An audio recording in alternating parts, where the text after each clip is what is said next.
السلام عليكم. طيبة من سلامك إن شاء الله.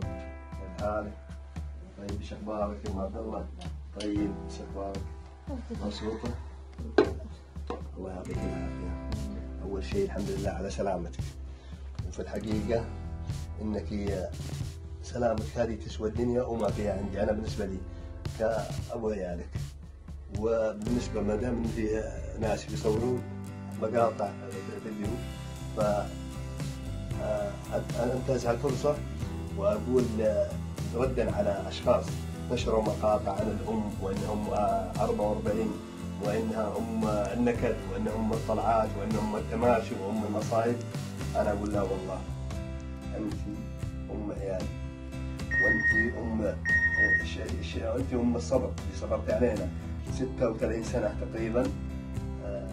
الحمد لله رب العالمين. أنت إنسانة صبرتي وأنت أم الخير وأنت أم أولادي وأنت أبدا لا يمكن نستغني عنك. وهذا رد قاسي على كل شخص يتهم المرأة السعودية بأنها أم النكد وأم المشاكل وهي أم عيالها وهي اللي صبرت على غثاء وعلى كل شيء. عموما أنا شاهد والشاهد دائما لازم يكون محضر له بيتين كذا، فأنا حضرت لك بيتين يا أم عبد الله. أول شيء الهدية هذه ما تقدر بثمن ولو أعطيك زيها 20 مرة والله ما أعطيك حقك. شفت هذا؟ فبالنسبة الهدية هذه أنا أعتبرها هدية متواضعة.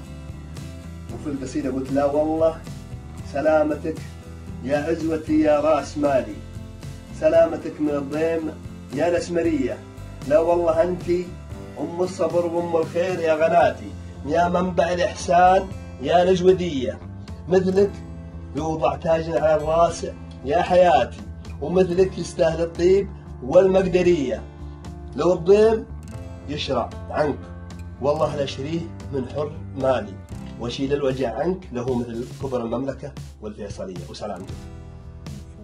الشاعر سليمان الأسمري. السلام عليكم.